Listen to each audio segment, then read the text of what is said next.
So today is April the 22nd, 2021. So gosh, where's the time fly when you're having fun? We're all kind of getting over it, COVID, kind of getting out. I know I have my first round of the vaccine. I'll be getting the next one next week. So I'll be fully with have my tags and everything and paperwork, as we say, to do that. So again, we had a great class last Friday. Try to join this next time here in beautiful Georgetown, Texas, if you can. That would be great to have you here. We'd love to have you here and put a shirt on your back and a lanyard on you around your neck and brand you blue. So, because that's what it's about. You know what we're finding a lot right now when I talk to agents, it's about being branded. It's about being somebody. It's not about having 14 different contracts with different companies. It's not about having all the carriers in the world. It's about knowing one carrier good and being good at it. Okay. And I know there's other carriers out there and you may have some in your wheelhouse, but gosh, I just want you to at least give us a try. And because I think you're going to find when you start writing with Security National Life, and I'm going to help you feel comfortable with that this morning. And I think you're going to find that you're able to to relay that confidence to the client. When the client feels confidence and the client feels trust, that's when the relationship begins, and that's when you write policies. Okay, so I think that's what a lot of agents miss. They miss transposing that feeling of trust to the client, and I hope that we can build your confidence. That way, you can be that person to grow. All right. So here we go. So this morning I want to just like always, let me do a little background. I see some new people on here. My name again is Keelan Johnson. I'm the market manager here in Texas, Oklahoma, New Mexico, the 5 states down here in the South. That is me. I'm a real life person. I've got several more wrinkles and a few more gray hairs than right there. But that wasn't too long ago. I've been in the insurance business for 20 years. Everything from 401ks to boat insurance or motorcycle. So 6 years ago, I decided, hey, I need to determine, what I'm going to do, the last half of my life or my career, and I came to the determination that final expense is where it's at, because everybody in every room, in every town, in every state, in every nation needs a final expense policy. I was talking to a new agent the other day, a gentleman that's coming on board with us, and he said he realized that, which I say this all the time, is that there are 3 things in life that happen. You're born, you pay taxes, and then you pass away. Okay, so I'm not a tax advisor, and I can't pay your taxes, and you're already born, so I'm not paying for to be born, but we can do something about the latter part, and that's what I'm here for. I get pretty passionate about this. Used to see me in person most of when I do that. I get off on a lot of passionate trails because I believe it. I believe in it, and you should too. You are the professional insurance advisor, and you can help people all around you. All around you. There's leads around you every day. Everybody between whether they're in your phone, whether you buy leads, whether they go to your church, whether you go play in sports with them, whether you go eat with them, whatever you do, they are your people. Okay, and we're in the people business. We're in the people business. If you don't like people, you don't want to be around people, you're probably in the wrong business. So we are here to protect them. All right. So here is my, I'll go through this every week. I'll probably, if you've been on one of my calls before, bear with me. This is my training website, finalexpenselife.us. Look at the top left up here. Okay. So one thing you're going to need to do with us to be successful is to be able to take this website and save it to your phone. And the reason is because you're going to be saving this, you're going to be saving a rate calculator, you're going to be saving multitudes of things to your phone, just so you can have it at your fingertips, and that way it's easy and accessible to you. So save this to your phone. If you're not sure how to save something to your phone, I've got a handy dandy little how-to section here. And in this section right here, it will show you exactly how to save something to your phone. I did a training last week on the presentation. So this week I'm going to do it on the application, but I will save that to my training website here. Okay. So if you're looking to actually add an icon or something to your phone right here, here's how you do it. So this would basically allow you in this little clip, allow you to take Final Expense Life and add it to your iPhone or add it to your Android. Okay, so you'll be adding that to your phone, and this will walk you through it. Okay, so underneath my training website, I need you to save that because I'll reference to this a lot because there's a lot of good tools in here, and you may have some homework to do. So try to do that because actually when we go also to the we actually go into the Rater and our Agent Portal 1.0 and Agent Portal 2.0. That's when we're also going to be saving those to your phone or to your tablet or to your computer. Okay, so watch those, learn those. I'll show you how it works real quick. It's pretty easy. Here it goes.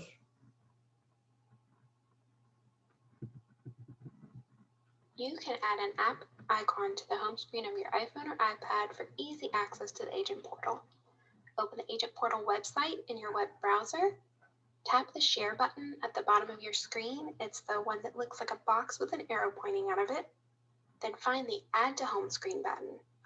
You can rename the icon if you like. We're going to keep this as Agent Portal. And now you've got a shortcut added to your home screen. You can now access this from the home screen of your phone, and with just a tap, you've opened the Agent Portal. Okay, so super easy. And this also shows you also on the Android how to do it. All right. So we're going to roll in here. You can watch these trainings right here, uploading a document. What this does here on this specific training, this allows you and teaches you how to go to Agent Portal 2.0, which is right here. This is Agent Portal 2.0. We have a 1.0 and we have a 2.0. 1.0 is the older, 2.0 is the newest. Okay, but on 2.0, while we're in here, this will show you how to upload an application to the company.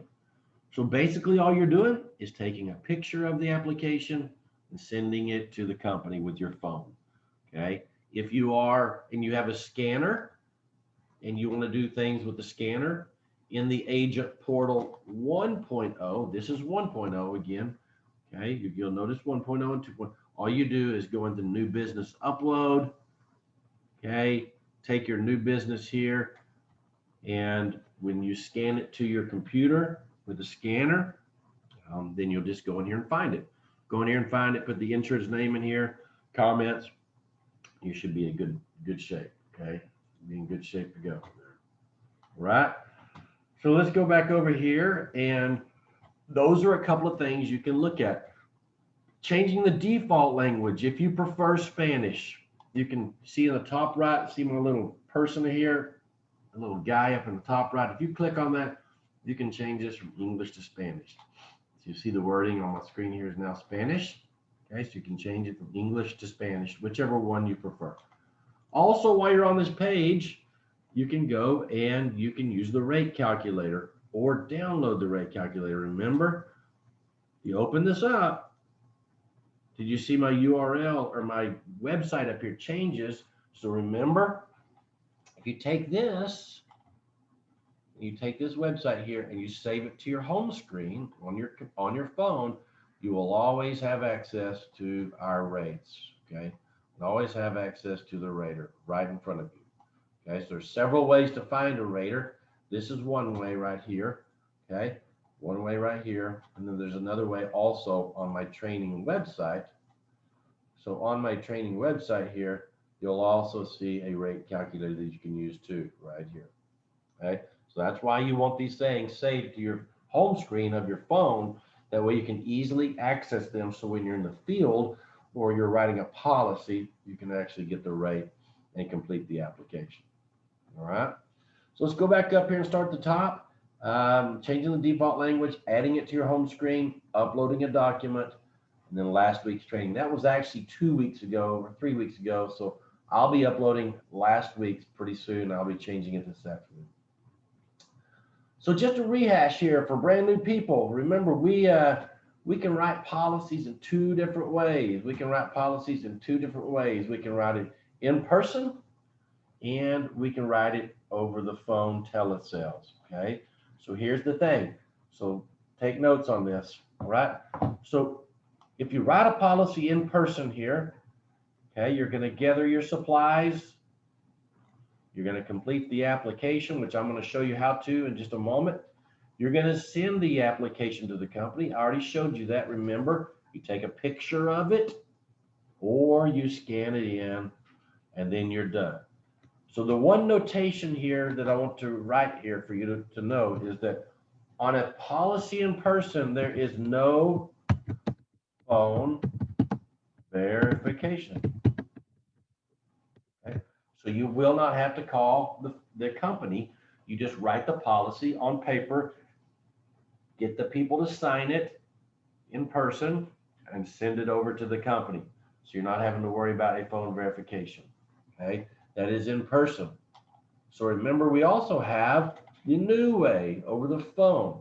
Okay, so over the phone, what you're going to do is you're going to gather the supplies.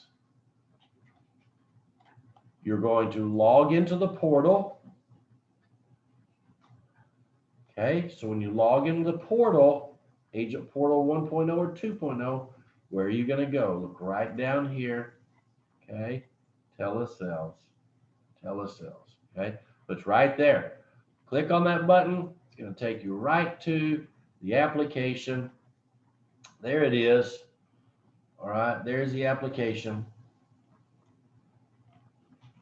You're going to hit continue, and then you're going to complete that process, go through the process with the client, and then you're going to call home office and verify the information. So you'll click online, do it online, and then click and verify it and send it to home office. Okay, so that's how to sell a policy over the phone. Okay, so there is a phone verification needed on this one. Is phone verification, but if you do it in person and you do it on paper, no phone verification needed. Okay, so that's just the difference. That's how we do it.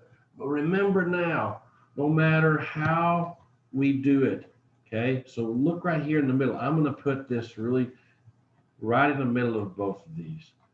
The customer or slash client is in charge. What do I mean by that?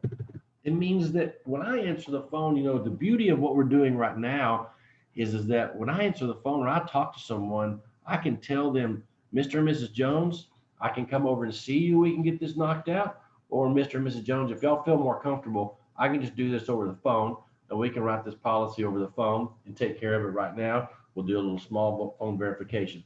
So if you pose that opportunity over to the client, whether they want you to come see them or whether they want to do it over the phone, most of the time that lets the barrier down. And the client at that point in time, when they feel like they have a say in how the business is going to be transacted, then they will let their guard down and you have a great shot at closing that deal. Okay, so you're in a good time right now coming into the final expense business. Number one, people are kind of scared, or maybe people have had an eye opener. Maybe they've had a life moment come about where they've seen someone pass, or they've seen someone, nearly pass away from COVID, or an aunt or an uncle or a friend or coworker. You know, people are starting to go, well, maybe it won't be old age. So they're really right now concerned that they want to make sure their family is protected due to the things that are happening. Okay, and they have happened in their life. So let's take advantage of that and let's make the client in charge, but let's also make sure we do our job to take care of them. Okay, so extra tools in the field. These are some really good things here as far as some opportunities. 4 policies we have for brand new people. We have 4 policies here at Security National Life. We have our core product, which is our simple security plan.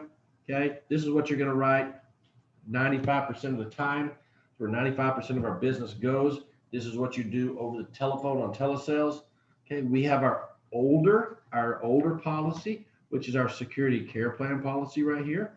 Okay, that's our older one. We're now using that for ages 0 to 40. Okay, so ages 0 to 40 That's where we're using that. Okay, you're going to also hear about our MIB plan, our monthly increasing benefit plan. You see the gentleman on the walker over here. That's going to be used for people that have Alzheimer's, dementia, dialysis. This is our guaranteed issue product. Okay, it's a growing plan. So as the client puts in money, the company will put in money also, and it grows and grows and grows. And then you have your eye care plan here. Okay, it only actually goes up to $30,000. Okay, so it's in between 25 and 30,000.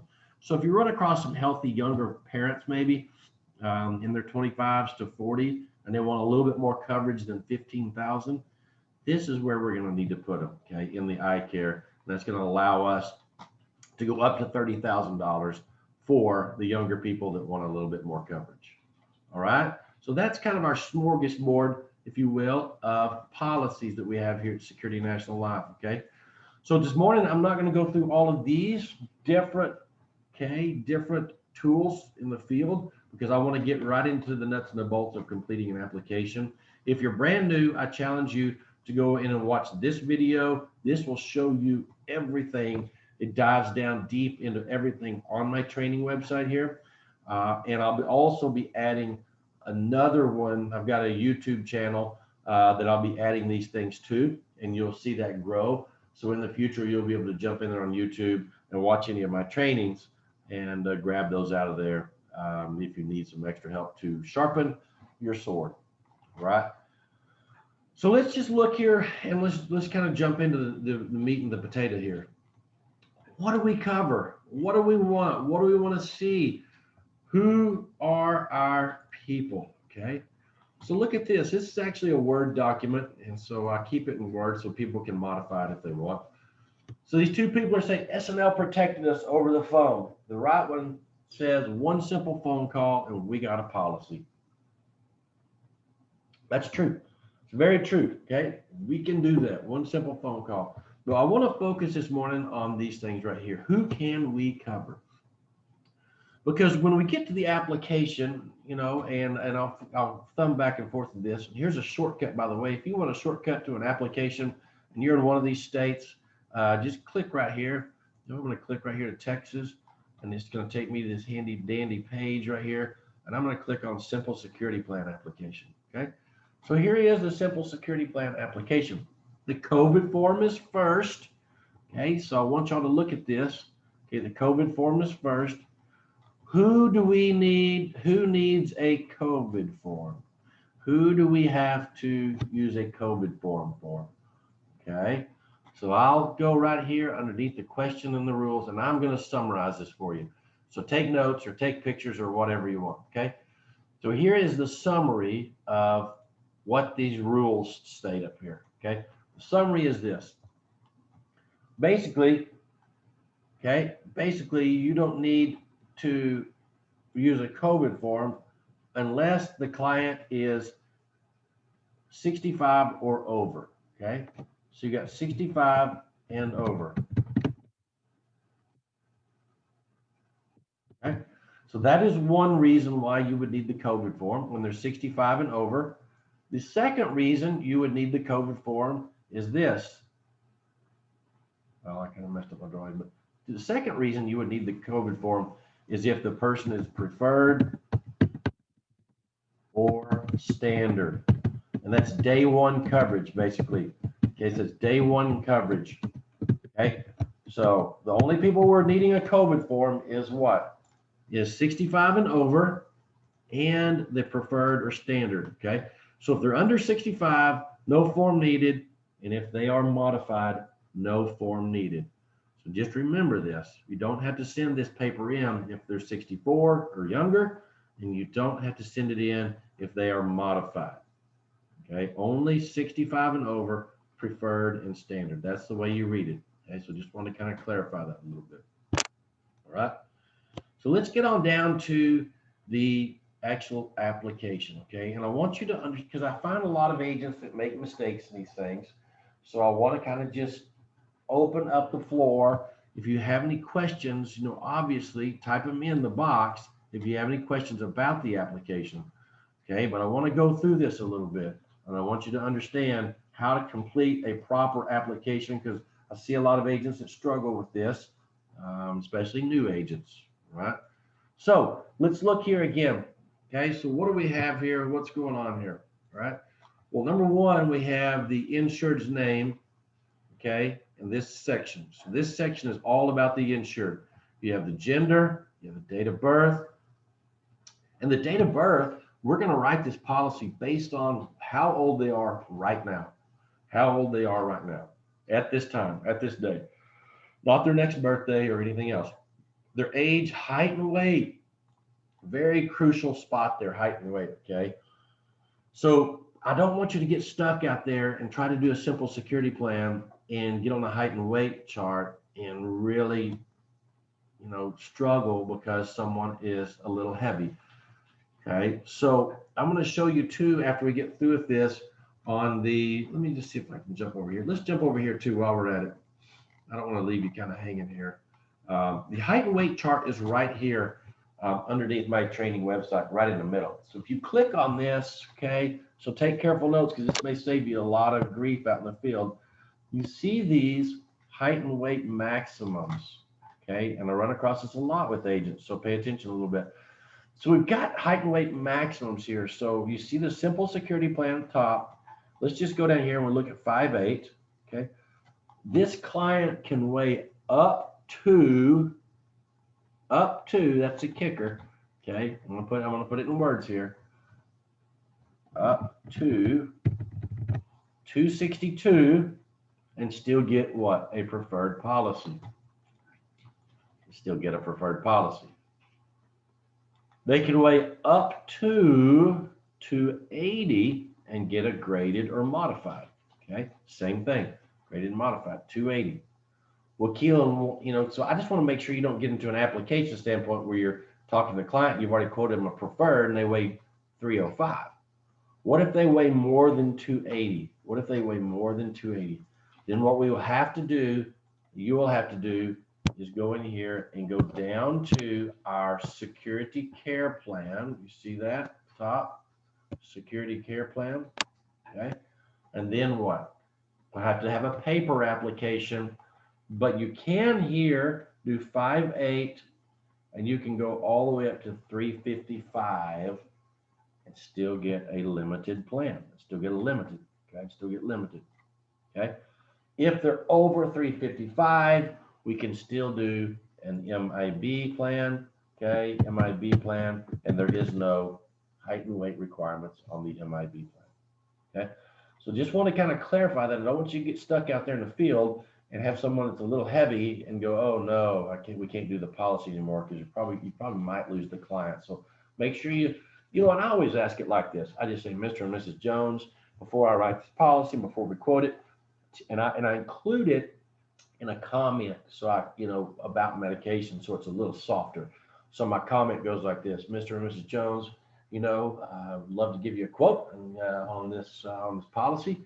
So tell me a little bit about the medicines that you're taking and how's your height and weight.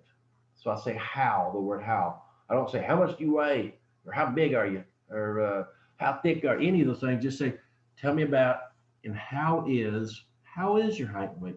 Because you know what people do there? They'll know if their how is not good. They're like, well, I'm not very good. Or, oh, it's great. So try to use the word how is your height and weight, so you won't get in the stickers, so to speak, out there in the field and have to go back and see the people, and you might even, possibility of losing the deal. Okay, so we don't want to do that for sure.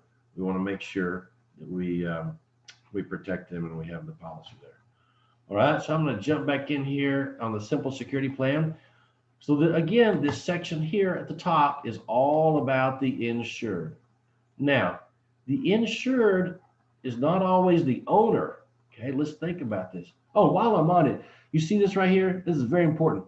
We take, instead of social security numbers, we take ITIN numbers.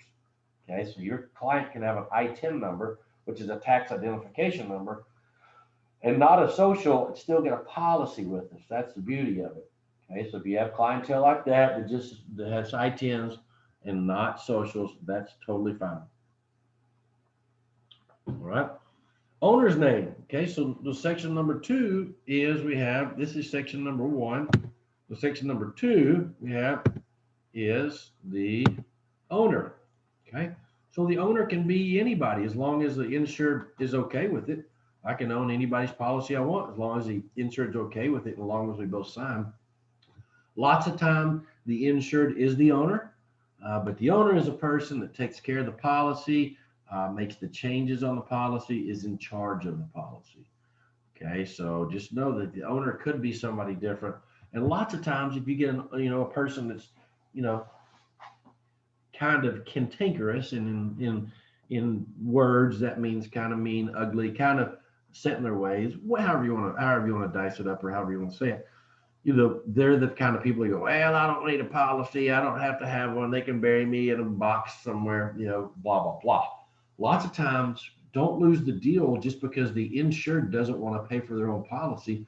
The son or the daughter or the niece or the nephew may want to write the policy and take care of it, because they're going to be the ones that are going to be on the hook for it.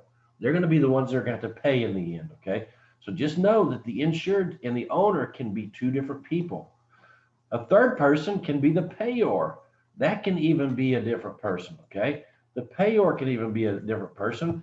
If Mima wants to pay for somebody's policy, she can. Sometimes the person that pays for it is the insured.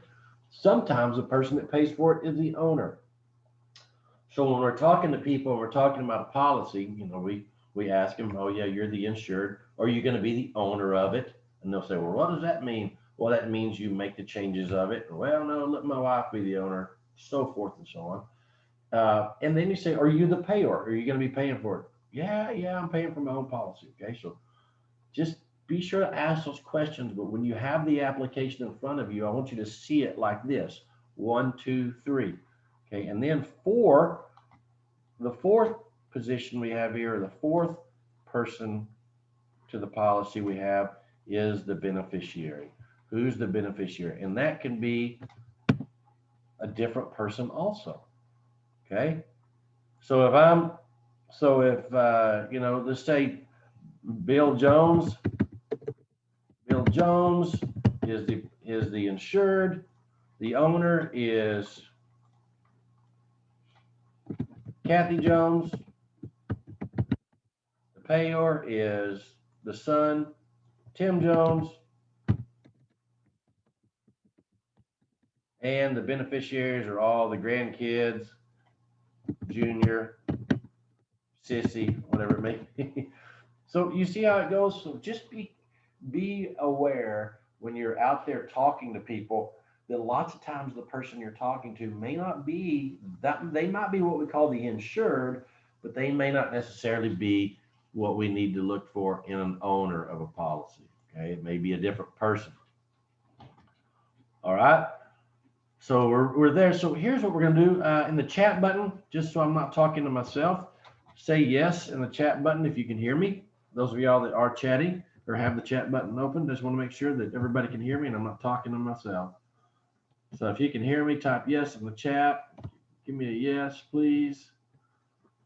Anybody? Chat, yes. There we are. Okay, thank you. Just want to make sure. Lots of times if it goes south on the internet, then I still have connection with y'all.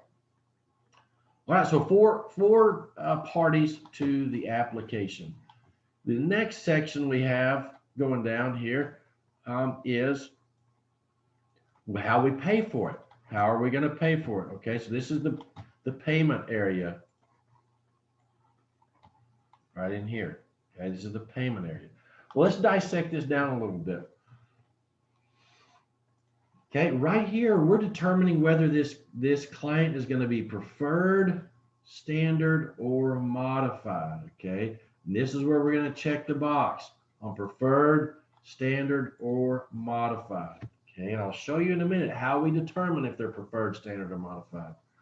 Okay, right here, we have the billing section. EFT is our most used, I guess you could say, and it's the best for you and best for the client. EFT is going to be the least expensive for the client. It's also going to give you 9 months worth of advance. Okay. And it stays on the books the longest, because here's the thing. You start using these other options like debit card or credit card right in here, when those things get compromised, and those things get compromised quite often, at the gas pump or whatever, then you have to change cards. And when you change cards, the number changes, and then these things don't get drafted because the number changes in your busy life, their busy life. They don't think to call the company to change that. Before you know it, you've got a canceled policy, and you may have a chargeback depending on what month that comes into. Okay. Direct monthly bill. If you've got somebody on direct monthly bill, right in the middle, they can pay with cash every month, or they can pay with a check every month.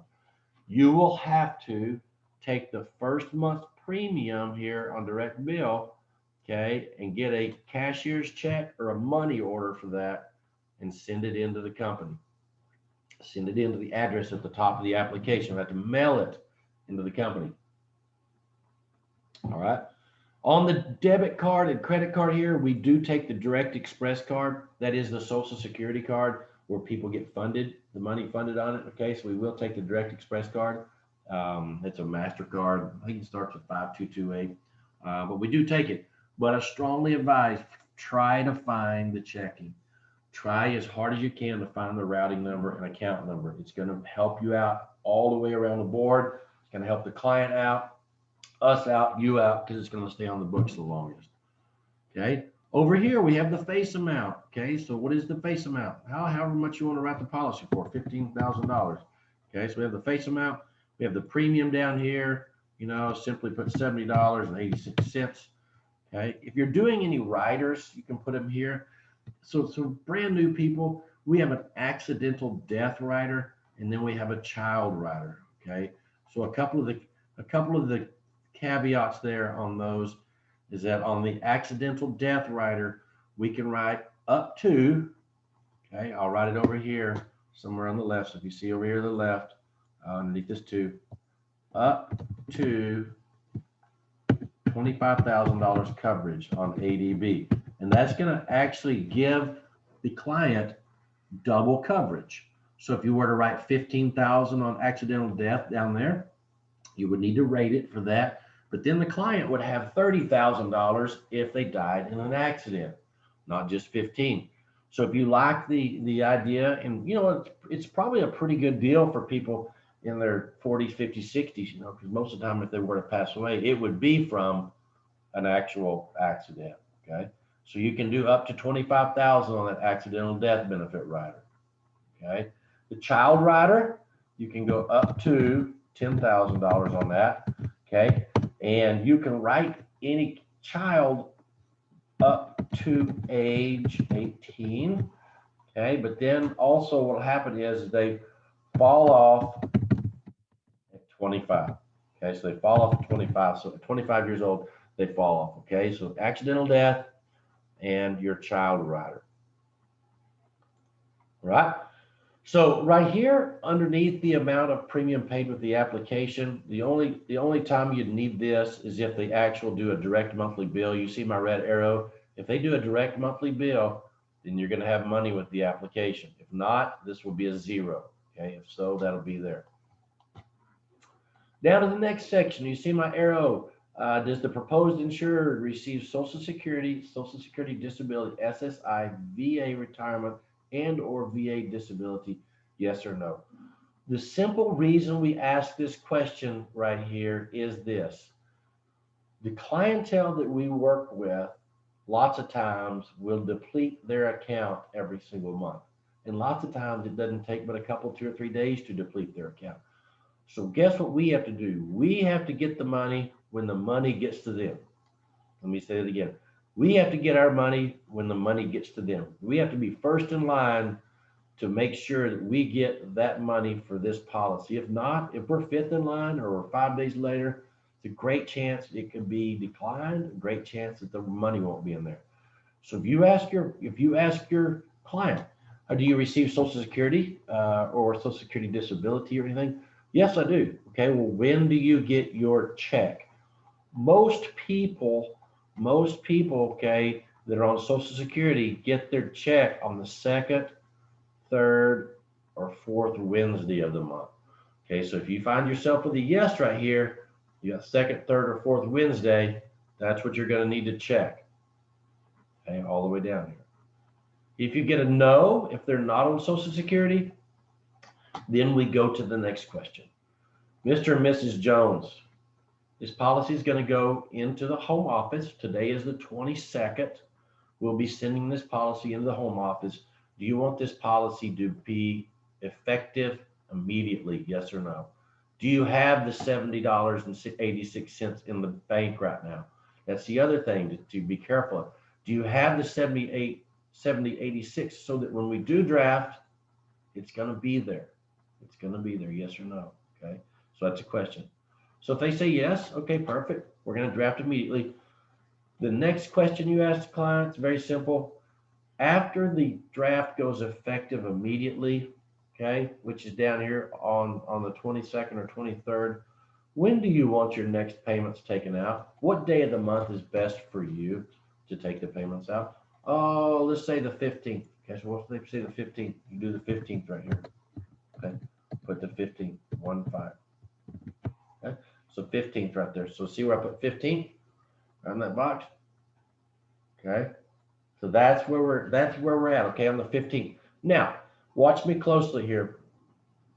So I've got a draft immediately going on. The draft immediately, which today is the 22nd or 23rd of April. The 22nd or 23rd of April. So the next bill, the next time they pay anything, will be coming out on the 15th. But it will not be on May the 15th. The reason it won't come out on May the 15th is because the difference in, bear with me here real quick, the difference in the 23rd of the month and the 15th is less than 30 days. It's less than 30 days, okay? It's less than 30 days, so they won't draft it again. What they will do is they'll take this 15th, okay? And instead of May, guess what they'll make it? June. Okay, so the next payment, the next bill won't come out because of the 30-day window till June the 15th. Okay, so they have June the 15th. All right, so just be prepared there to look at this in that aspect and ask the client, do you want it to draft immediately? Okay, yes or no. What if the client says, I don't have any money right now, Keelan. I won't have any money till the 15th of next month, till the 15th. Perfect. What are we going to do? Draft upon approval, no. And then at that point in time, when the 15th of May rolls around, we're going to draft it on the 15th and it'll go effective on the 15th. You don't get paid your commissions till the 15th though. Okay, so just be prepared for that. So it only gets paid your commissions once the company receives their money. Okay, so practice a little bit on that. Take your own application, put scenarios in there, but the question that you have to ask the client is, do you want it to go effective immediately? Is there money in there? After that, when do you want your next payments to be withdrawn out of your account? When do you get your money? When is your money in there? Okay. So it's very important there. We ask those questions and we're consistent with asking the questions. That's going to help your retention. Replacement. Are you replacing a policy? Yes or no? Okay. With our company, just like most every other company, if you are replacing a policy that they already have with our policy, you have to do a replacement form. Okay. Most of the time, just giving you a little clue, I just tell the client, well, if you already got one, let's go ahead and write our policy. You get it in your hand, you touch it, you look at it, we make sure everything's like you like it, and then you can cancel your other one. I hate the scarcity of not having coverage. We try to get our policy into play and something happens and you've already canceled the other one and they have zero coverage. So I'd rather than be double covered for a second versus not covered at all for a second. Okay. So that's a yes or no question. Right. Physicians. Okay. Name. We don't have to have this. If you want to provide it, that's okay and wonderful. The only time we would ever use this physician's name and is that if they were to pass away in the first 2 years of having a policy, okay, if they pass away in the first 2 years of a policy, then we have the right as a company to go back. It's called a contingency period, 2-year contingency period. We have the right to go back and look and contact the physician for some medical records. But if they don't have one, don't let it hold up your policy, okay? So you don't have to have it. You don't have to put it in there. Tobacco, yes or no? Okay, within the last 12 months. It's a pretty simple question. Have you used any form of tobacco in the last 12 months? All right, down to the nuts and the bolts of the application. This section is our knockout section. This is what we will not cover, okay, in our knockout section. Okay, so let's look at a couple of these things, okay? So if any question is answered yes, they are not eligible for the simple security plan, okay? All right, has the proposed insured been diagnosed for, okay? Are you now in the hospital in the last 30 days? So this is one thing you want to look out for. One of our knockouts is that if you've stayed in the hospital overnight within the last 30 days, overnight within the last 30 days, they must have been out of the hospital within the last 30 days, okay? The second part of this, or do you have a terminal illness? Okay, you're terminally ill and you're going to die within the next 12 months. That's a yes, and that would be a knockout. Okay, in the last 30 days, right here, have you had a seizure? We do cover people with seizures, okay? So not to just rush ahead, but again, if you look at, and we'll get there in a second, if you look at question number right here on the seizures, on 16, so you see 16 right here, we do cover people that have seizures, but you can't have had one in the last 30 days, okay? You can't have had one in the last 30 days, all right? Let me get my line back up here. All right, so the next knockout question, do you need assistance, okay, with any of the daily activities of life, dressing, eating? Now, this isn't when, daughter or somebody brings food over to you or help you out or mows your yard or paint your house or does some things like that. This is actually, I can't eat by myself. I can't dress myself. I can't get in and out of a chair by myself. I need someone there to help me these daily activities of life, okay? Cancer, here's our cancer question, okay? So if you currently have cancer or you've had cancer within the last 90 days, okay, then that's a knockout. Not skin cancer, but just internal cancers. Now, what you're going to find over here in section 3 is that if you have been cancer-free, so if you look at question number 10, if you've been cancer-free for longer than 90 days, you can get a modified policy. If you've been cancer-free for longer than 2 years, you can get a preferred policy. Okay, so just think of cancer and write it down.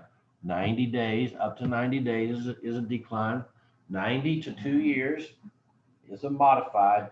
And then you've got your 2 years and beyond. That's a preferred policy. Okay, so just want you to kind of know that. So they were asking the question right here is, okay, in the last 30 days.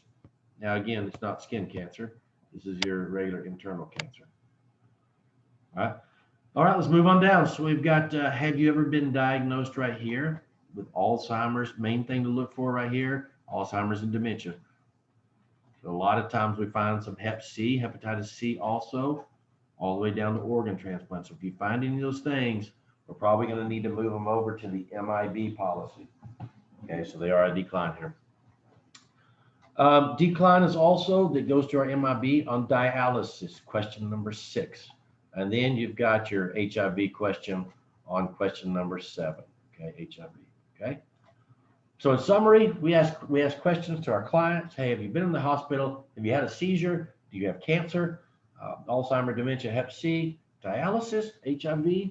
It's kind of the summary of it, overall. So get good at looking in the sections, because when you're out in the field, what's going to make a regular agent different from a great agent is that a great agent in the field, this is why it's so important that, you know, and I'll say it, I'll just be proud. This is why you need to be good with SNL, is because you can actually portray that confidence to people out in the field, and they can read you like a book. And if they know you know what you're talking about, you've got a good chance of the policy. If they think you're stumbling around like, oh, I don't know, let me go check my companies. You know, a lot of agents will do that. Yeah, let me go check through my portfolio of companies to see who will take you or who will cover you. You've probably lost the deal at that point in time. Nobody, you know, they want you to know who they can be covered with and who strongly will cover it. Okay, so make sure you know this section about what the knockouts are, and it's not a negative. Matter of fact, some of these things, again, we can put them over into our MIB plan. Okay, we can put them over into our MIB plan. So that's a very positive, you know, thing that we can do. All right, so let's go down here. So we've got the knockouts out of the way. Okay, next page here is section 2. The only people you're going to have in section 2 is going to be our insulin diabetics, insulin medication for diabetes. And when we talk about the number of units per day, then we're looking at 100. Okay, so if they are on insulin and they take less than 100 units a day, then guess what? They are going to be what we call a standard. This is going to be a yes, and they will be a standard plan. So very few people, and again, this is day one coverage, but very few people are on the standard plan just because if they're taking insulin, usually they have some other things going on in their body in section 3. But sometimes they don't. Sometimes they're just on insulin. What if they take pills, metformin? If they take pills for metformin, it's a preferred. There's not a question about pills for diabetes on here. That's only, again, on the medicines, okay, only on the medicines. Again, when we're trying to do here, we're going to get into section 3, and this is the things that we want to put over on modified. But this is also the things that we actually take. So we can take section 3 in 2 different ways. Section 3 can be a spot where we actually go, oh, well, you know, we don't cover these things on our preferred, or we can look at it on a positive note and go, wow, look at all the things we cover. Look at all the things that Security National Life will cover. In this red square, I've tried to summarize it over to this page, and this is what we take. Okay, look at this. Who can we cover? All the diabetics, no matter if they're metformin on preferred all the way to insulin.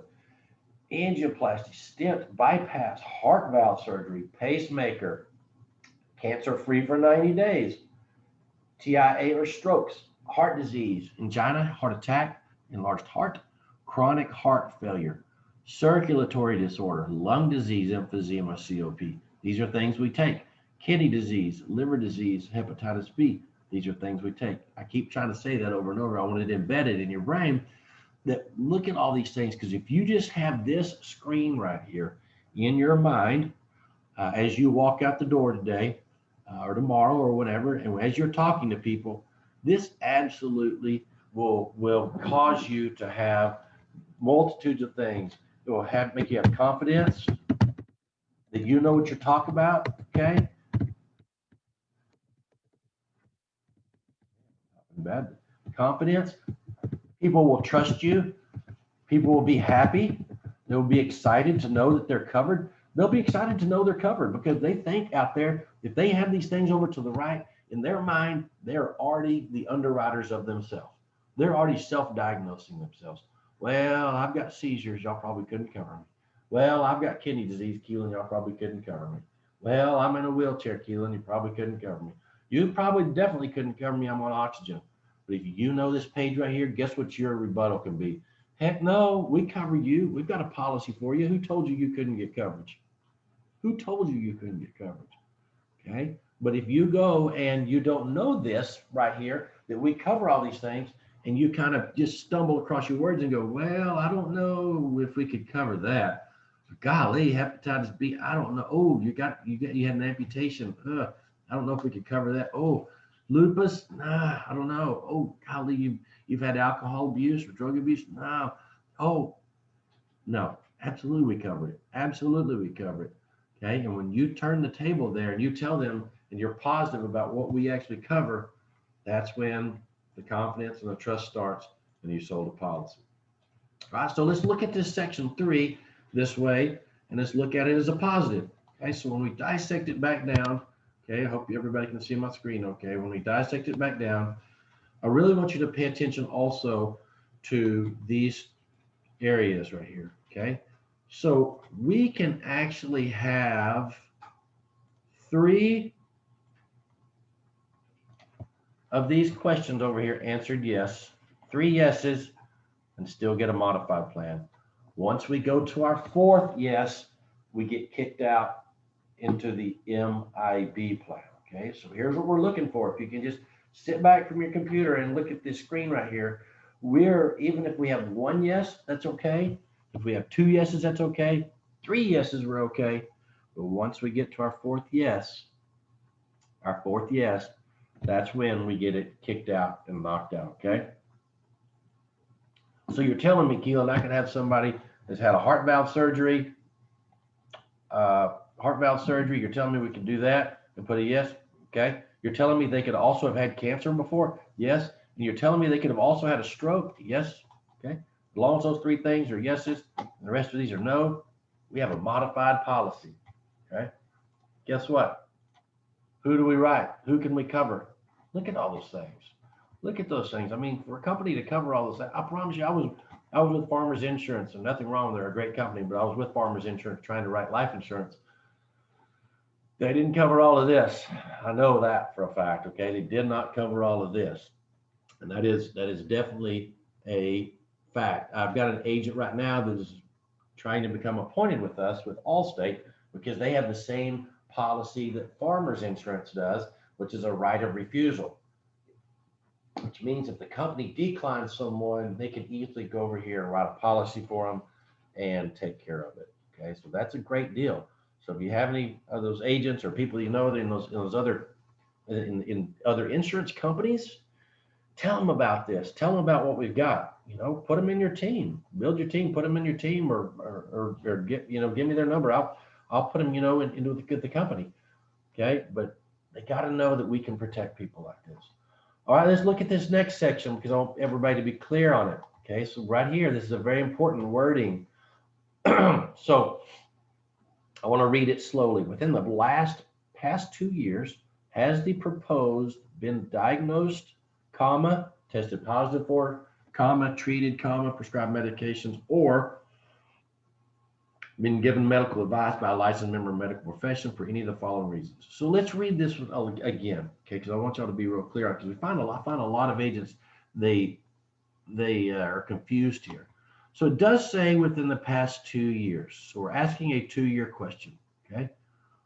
Well, Keelan, my grandpa had bypass 7 years ago. That's longer than 2 years ago. So he would be a no there, right? That's not true because most of the time when you've had bypass surgery or heart valve surgery, guess what you're taking? You're taking blood thinners, warfarin, Coumadin, Plavix, whatever it may be. So let's read this again. Within the past 2 years, has the proposed insured, let's take out the word being diagnosed. Let's take out this word right here. Let's take out this word. Let's take out this word because they're all commas. These are not ands. These are all different. Okay. So let's read it again. Within the past 2 years, has the proposed insured been prescribed medicine for? Okay. Prescribed medicine. He's still on medicine for that bypass. He's still on blood thinners. So most everything you see in this box of section 3 is pretty much uncurable as far as it getting better. We're just actually asking them if they're taking medicine to maintain it or sustain it, and are they treating it? Is it treated? Okay. So just kind of hope, just, sometimes it's all about perspective. So I want you to kind of visualize this section and go over it and over it. That way you can learn it in your sleep. That way, when you're out talking to someone, you can just look at them and ask them these questions, okay? So let's go through them a little bit here and take a few notes, because on 9, this is asking, questions pretty much about your heart. Okay, there's your heart questions. So when you look at someone and you're out in the field, you're like, oh yeah, you're at a family reunion or whatever, and oh yeah, you write policies. Yeah, well, I don't know if I can get covered. Well, let me ask you a couple questions. Anything wrong? And just point at their heart. Point at their heart physically, like point at me. Anything wrong with your heart? Like any bypasses, any heart valve surgery? You don't have to know these words, angioplasty. You don't have to know these words necessarily, because if they've had anything done to them, I'll promise you, anybody that's had anything done to them, they know and they like to talk about it. People like to talk about their elements. People like to talk about what's happened to them most of the time. They like the sympathy. They like to talk about it, and they will tell you, "Oh yeah, I had a heart valve pacemaker. I got a pacemaker in. I got a pacemaker in." How long ago did you do that? Well, about 8 years ago. Okay, perfect. You're probably on blood thinners, right? I didn't ask him. I said, you probably are, because most people have heart problems are on blood thinners, which helps their heart.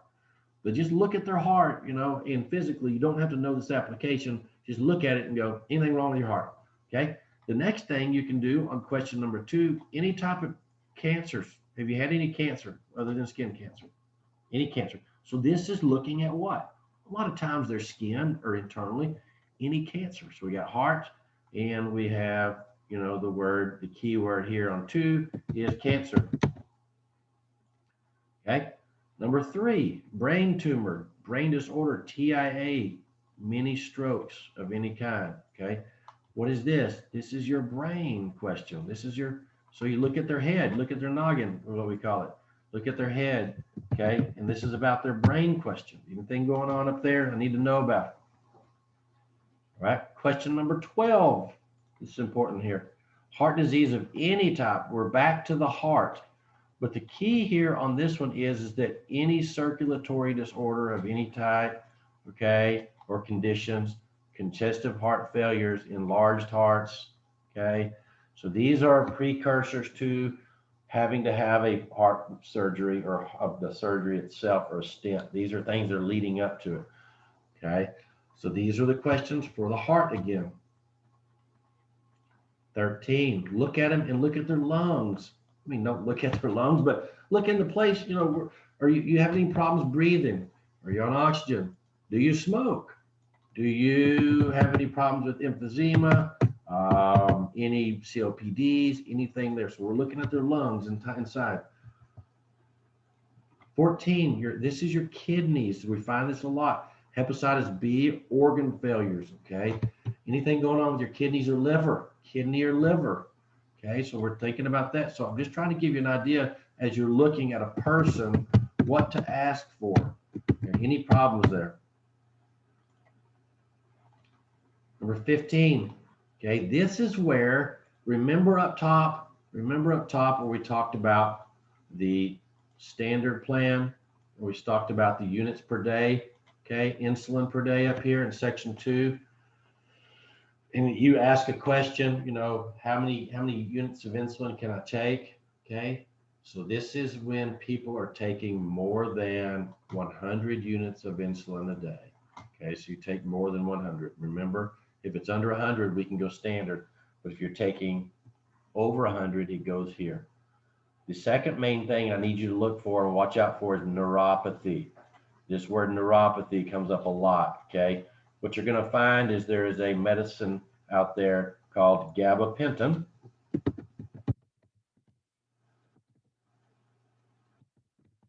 And gabapentin is for diabetic neuropathy. Okay, that's for diabetic neuropathy. Okay, so be prepared that if they say they're diabetic of any type, that can be pills, which is preferred, remember, insulin, go ahead and ask that second question, because it will come up. Are you on any kind of neuropathy medication? Are you on gabapentin or anything like that? Well, 60 to 70% of the time, maybe 50% of the time, they are. And what happens is they don't tell us about it. This is probably the number one reason in Security National Life why a policy would go from preferred to modified. That and blood thinners are the main two things as to why they go modified. It's because if they're taking any gabapentin and they are diabetic, they go modified. Now, sometimes they're not diabetic at all, and they're just taking this neuropathy medicine for sciatic nerve or for pain. Sometimes they're just taking it for pain, okay? And sometimes they don't have diabetes. If that is the case, make sure, okay, listen to me closely because we come across this a lot. If they're just taking gabapentin for leg pain, make sure you tell the underwriter, okay, that, hey, they're not diabetic. This is not for diabetes. This is for back pain. They got in an accident or they've got sciatic nerve problems, and this is why they're taking it. Therefore, they can get a preferred policy. So they can get a preferred policy if they're just taking it without diabetes.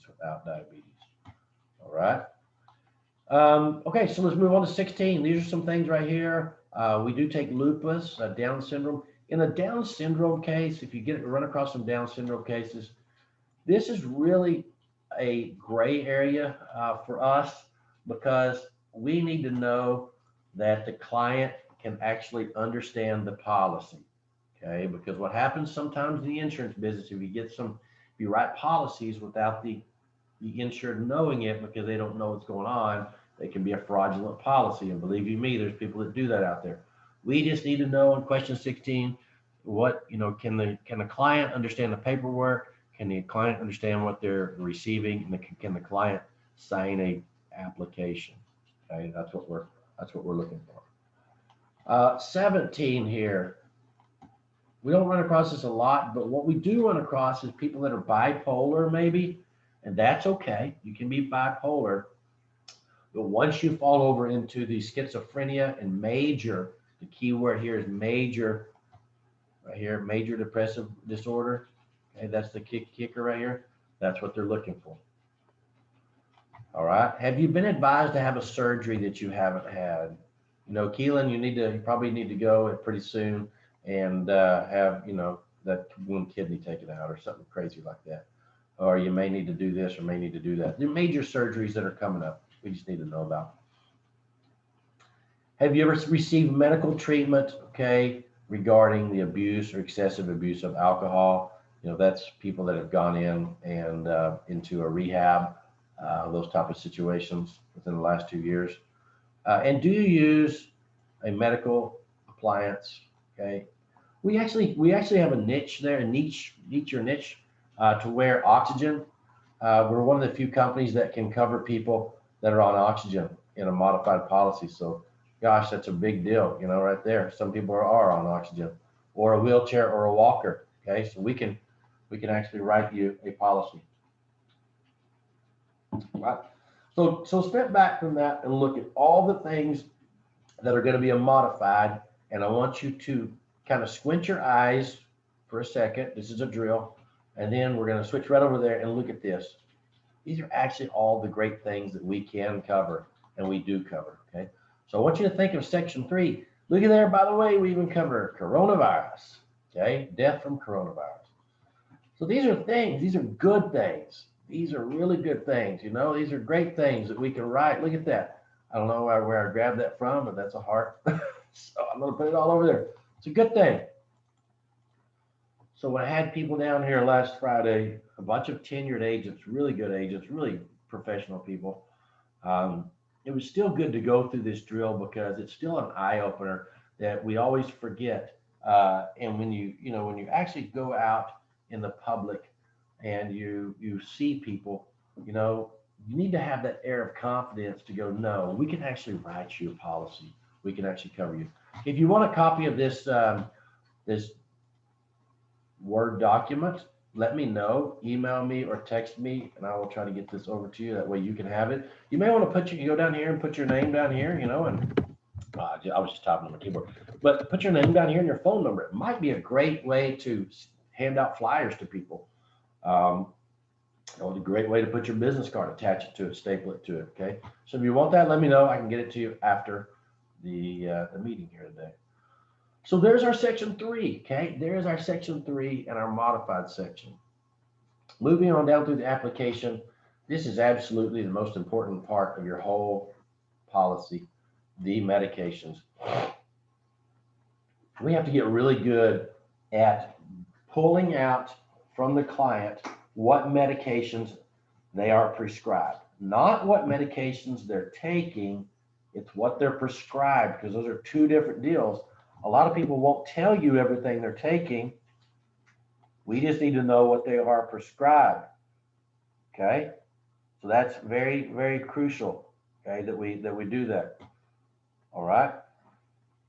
So we look back over here. If there's any questions, morning, yes. Okay. All right. So here we are. We're in the medications list. Be sure you complete this section to the T's. Okay. And what is it asking over here? What is it asking? Okay. So here's the medicines right here. What medicine is it? Does it relate to a medical question up here? Okay. Does it relate to a medical question? Sometimes you might have medicine over here that does not relate to any medicine, any question, like, for example, cholesterol. So if you have cholesterol over here, you know, atorvastatin.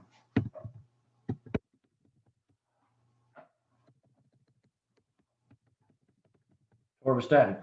It does not relate to a question up here because there's not a question about cholesterol. So you just put an NA there. Okay, you put NA not applicable. Okay, but if you've got here, you've got blood thinners down here. Okay, so you've got a blood thinner, then that would have to do with question number 9. Okay, so question number 9. Okay, so this is right here, the actual condition. This is the actual medication. Okay, condition and medication. The dosage, 10 milligrams, 20 milligrams, 30 milligrams, and then duration. Take a note on this. This is actually how long have you been taking it. Just how long have you been taking it, okay, from duration. How long have you been taking it? 2 years, 1 year, 3 years, 4 years. Okay, very important part of the process of filling that out. Remember back when you're talking about child riders, here's where you put the children. We don't use this a lot, and the reason is because most of the time we're writing policies for people over the age of 40. We're writing policies for people 50 and 60, so we don't find it a lot because most of the time their kids are already grown and gone, okay? Most of the time they're already grown and gone. Down to the next section. The next page is all about, put the applicant's name and social security name here. This is basically just saying that you allow me to come in and check your prescription, okay? You allow me to check your medications and prescriptions, okay? So what do? You as the agent write the city and the state where the application is signed. You put the date, and you as the agent print the insured's name right here. The insured will sign. Insured will sign. If there's a different owner, guess what? If there's a different owner other than the proposed insured, that's where that goes. And you have 2 dates to do. Okay, 2 dates to do. Right? So where are we signing this at? The state and the city where you're at. The insured signature, and then if we need an owner's signature, we can. Okay, we can. Right. The next section I find a lot of agents kind of mess up on just because they don't know it's there or they're in a hurry or get past it, but it's very important. Okay, so really focus right here on this one. Really focus on this right here.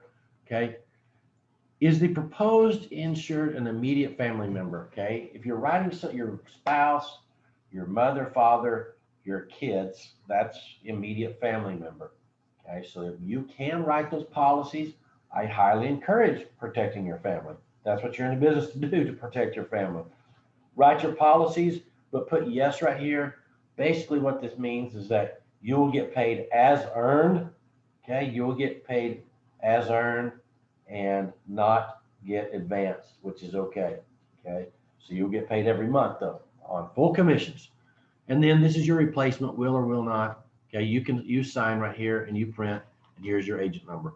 I also want to pose to everybody on here, If you're in Houston, Texas, and you have a client that needs to get a paper application done up in Lubbock or up in somewhere else so far away that you can't get to them, contact me. We have agents up in those other areas, and they will probably be glad to split the commission with you. You can split the commission with another agent. So don't let a client go unwritten just because they're in another location, you can't get to them. You can still make some money on the policy and we can get the client protected.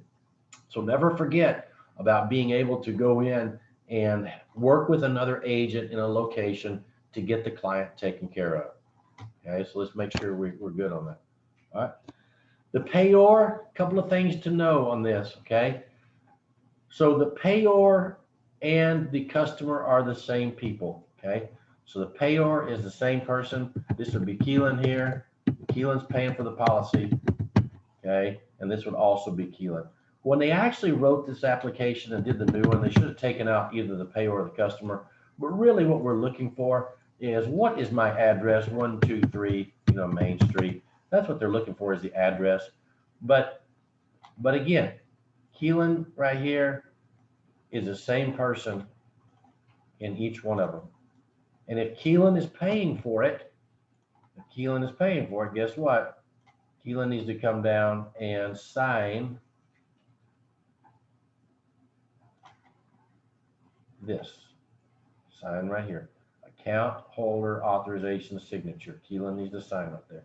Now, number 7 might be, is actually the insured. So this is where the insured's name goes. Sometimes Keelan may not be the insured, but Keelan's just paying for it. So that's where the name of the insured goes.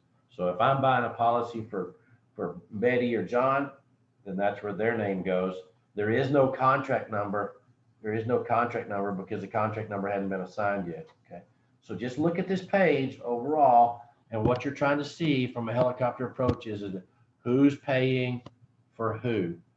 Who is paying for who, okay? And if the insured is paying for their own policy, and the insured is going to be the payor, the customer, and this is the name of the insured and the signature, okay? So just look at this, spend a little time kind of getting that. It's really easy once you get used to looking at it, but who's paying for who on this policy. And then at the very bottom, if you want to, just kind of old-fashioned style, you can carry some scissors with you, or you can do the old fold over, and tear. You can leave a receipt with the client, even if you're doing EFT. You can leave a receipt there. And lots of times on this one, I'll just do received from, from Bill, Bill Jones here on this date. Okay, on this date, on 1/1/2021, and then you've got the sum of $50 or whatever it may be. And then you've got the signature right here, okay? So you've got the agent signature and the agent name, okay? All right, so we've got agent signature and agent's name there. All right, so we're going on down here, and this is the end of the application, okay? This is the end of the application, okay? So I just wanted to kind of show you this morning a slow and way to look at the application. But mainly, I want you to see this section 3 that goes on here. Instead of taking it as oh, well, this is going to be modified. Modified is still a great policy. It's a great policy considering what people have here. And very rarely do people pass away in the first 2 years. So rarely do we pay those in the first 2 years. I mean, rarely does it come across. So you've got consistency with knowing that the client is going to make it 2 years. All right, they've just got some issues here. But the good news is, the positive news is that look what we covered. Okay, positively, who can we cover? Okay, we can cover them. Okay, we got them. Good to go. All right, so I just want to show you that this morning, okay, and how to complete a paper application. Again, right here, you have your medications list you need to go in and look at. Ask for referrals. I do this all the time when I talk to client agents about asking referrals. You need to ask everybody you write a policy on, hey, listen, Mr. and Mrs. Jones, I've really enjoyed our time today. I really enjoyed our visit today. I really want to build my book of business with clients just like you, okay? So that's very important. So do you know anybody that I could actually work with? Who do you know that I could work with? So write them down. I'd love to visit with them. Love to visit with them. Okay, there's some applications, leads. I've got a brand new lead vendor out there right now. You're going to be seeing some more about it. But these telemarketed leads right here, this if you're brand new, jump in here and grab some of these. There's a new opportunity for SNL for Security National Life on these specific telemarketed leads. So contact me if you're interested in that. If you have lead credit, which we actually give everybody on the line here, all of our agents, 10% additional money in lead credit. Okay, so what does that look like? If I write a policy and it's $1,000 in annualized premium, I'm going to get $100 in lead credit. Okay, and I can put that in my little lead credit bucket. Okay, $100 will go in there and it will accumulate. Okay, and it will grow. So anytime that I want to go buy leads, like a big mail out, I just reach in my bucket. Security National Life will pay for half of the cost, up to half of the cost of your order. We are cutting your lead cost in half. We're cutting your lead cost in half. Okay, it's very important there.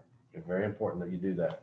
As you get and you start ordering leads, and you consistently have a lead order coming in, whether it be, this will cut the cost of these down to $10. Whether you have a Facebook, whether you have direct mail, you need a consistent order of leads. Okay, so get with me if you're confused as to who to order and where to order. Again, these are all links. You can go in here and check these out. I can help you order some leads and get you going. Okay, so don't forget about that. Down here, put this number into your phone.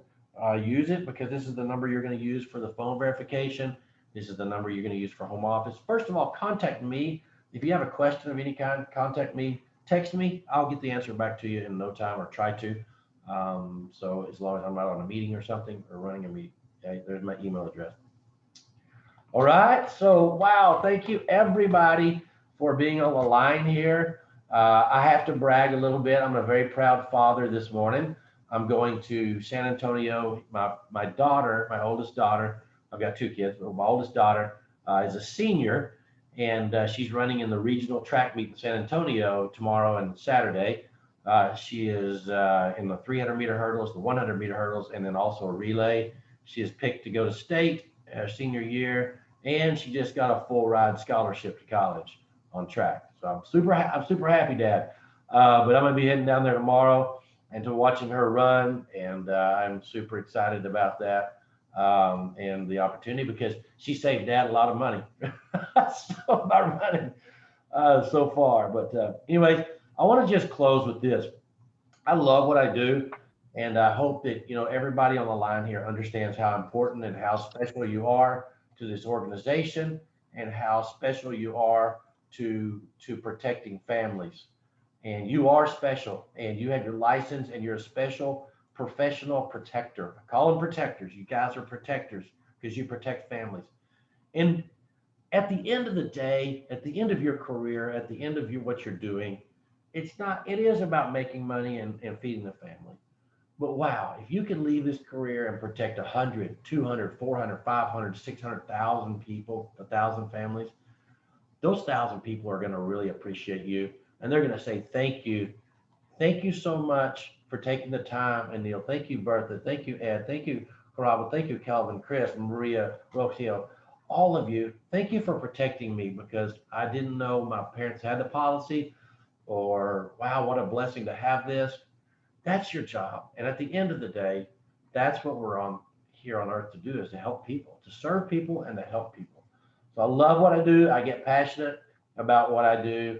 And I want to thank y'all. I'm here for you. You're driving the car. I'm in the back seat. If you need anything, you let me know. I'm here for you. So use me, and try to come up here to Georgetown sometime. Next training, come up here and see me.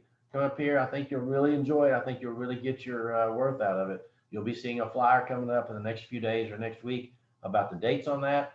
Sign up, come up here, bring your family, bring your spouse, enjoy beautiful Georgetown, Texas. Let's all get back together. So Thank you for all you do. Every policy is a family protected.